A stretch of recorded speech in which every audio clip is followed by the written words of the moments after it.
नमस्कार दोस्तों ये 10 अगस्त 2022 करंट अफेयर्स का वीडियो है।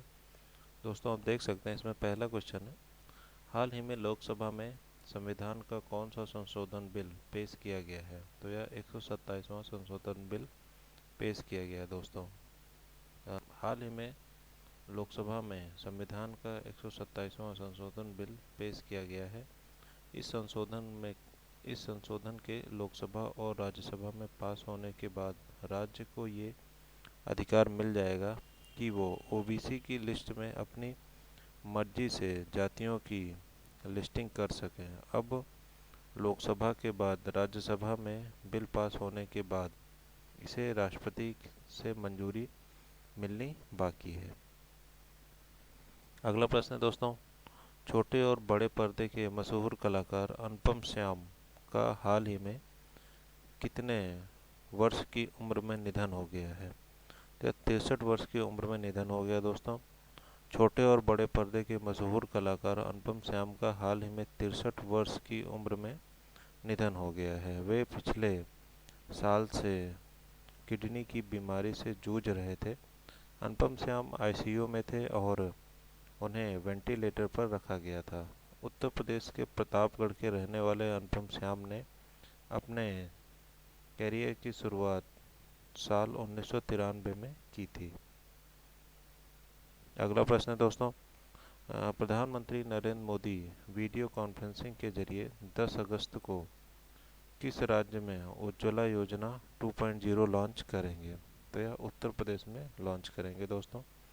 प्रधानमंत्री नरेंद्र मोदी वीडियो कॉन्फ्रेंसिंग के जरिए 10 अगस्त को उत्तर प्रदेश के महोबा जिले में नए एलपीजी कनेक्शन सौंप कर उज्ज्वला 2.0 लॉन्च करेंगे।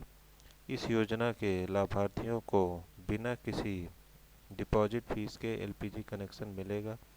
इस योजना के लाभ लेने के लिए प्रवासियों को राशन कार्ड और एड्रेस प्रूफ जमा करने की ज़रूरत नहीं होगी। अगला प्रश्न है दोस्तों, 10 अगस्त को पूरे विश्व भर में कौन सा दिवस मनाया जाता है। तो यह अंतर्राष्ट्रीय बायोडीजल दिवस मनाया जाता है दोस्तों। 10 अगस्त को पूरे विश्व भर में अंतर्राष्ट्रीय बायोडीजल दिवस मनाया जाता है। इसे विश्व जैव ईंधन दिवस भी कहा जाता है। इस दिवस का उद्देश्य परंपरागत जीवाश्म ईंधन के एक विकल्प के रूप में गैर जीवाश्म ईंधनों के महत्व के बारे में जागरूकता पैदा करने के लिए यह दिवस मनाया जाता है दोस्तों। अगला प्रश्न है, हाल ही में किसने दिल्ली में कोविड-19 के प्रभावी प्रबंधन के लिए जीआरएपी को लागू करने का आदेश जारी किया है। तो यह दिल्ली आपदा प्रबंधन प्राधिकरण ने जारी किया है दोस्तों। दिल्ली आपदा प्रबंधन प्राधिकरण ने हाल ही में दिल्ली में कोविड-19 के प्रभावी प्रबंधन के लिए GRAP graded response action plan को लागू करने का आदेश जारी किया है, जिसे राज्य स्तरीय विशेषज्ञ समिति द्वारा तैयार किया गया था। अगला प्रश्न है दोस्तों, दिल्ली के रोहिणी में कौन सी पशु डीएनए प्रयोगशाला स्थापित की गई है। तो यह पहली पशु डीएनए प्रयोगशाला स्थापित की गई दोस्तों। दिल्ली के रोहिणी में पहली पशु डीएनए प्रयोगशाला स्थापित की गई है। इससे पहले जानवरों के नमूने परीक्षण के परिणाम के लिए जानवरों के डीएनए परीक्षण सुविधाओं के साथ दूसरे राज्यों में भेजे जाते थे। इस पशु डीएनए प्रयोगशाला का उपयोग गौ हत्या, जानवरों के अवैध व्यापार और ऐसे अन्य पशु संबंधी मामलों के समय पर निपटाने के लिए किया जाएगा। अगला प्रश्न है दोस्तों, भारत ने जल्द ही सुई मुक्त कौन सी कोविड-19 वैक्सीन मंजूरी देने की घोषणा की है। तो यह ZYCOV-D। भारत ने जल्द ही सुई मुक्त ZYCOV-D कोविड-19 वैक्सीन मंजूरी देने की घोषणा की है, जिसे दवा कंपनी जैट्स कैंडिला ने बनाया है। वर्तमान में सरकार ने कोविड-19 के लिए 11 टीकों को अधिकृत किया है, जिससे कोविशील्ड, स्पुतनिक वी, कोवैक्सीन शामिल है।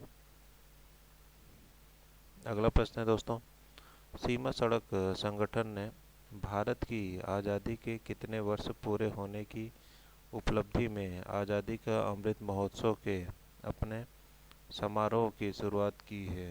तो यह 75 वर्ष पूरे होने की खुशी में सीमा सड़क संगठन ने हाल ही में भारत की आज़ादी के 75 वर्ष पूरे होने की उपलब्धि में आज़ादी का अमृत महोत्सव के अपने समारोह की शुरुआत की है। इस अवसर पर बीआरओ राष्ट्रीय कल्याण और देशभक्ति गतिविधियों और कार्यक्रमों का आयोजन करेगा, जिसमें 75 चिकित्सा शिविर, 75 स्थानों पर वृक्षारोपण अभियान और 75 स्कूल संवाद भी शामिल है। अगला प्रश्न है दोस्तों, श्री श्री रामेश्वर तेली ने आज़ादी का अमृत महोत्सव के तहत कौन सी ओएनजीसी हस्तशिल्प परियोजना की शुरुआत की है? तो यह तीसरी हस्तशिल्प परियोजना की शुरुआत की है दोस्तों। पेट्रोलियम और प्राकृतिक गैस तथा श्रम एवं रोजगार राज्य मंत्री श्री रामेश्वर तेली ने हाल ही में आज़ादी का अमृत महोत्सव के तहत तीसरी ओएनजीसी हस्तलिपि परियोजना की शुरुआत की है। इस असम हथकरघा परियोजना के तहत 100 कारीगरों को प्रशिक्षण और सहायता प्रदान की जाएगी और स्थानीय बुनकरों को लाभ और ग्रामीण अर्थव्यवस्था को प्रोत्साहन मिलेगा। दैन दोस्तों, आज का यही वीडियो था। आपको कैसा लगा ज़रूर बताएं। Thank you.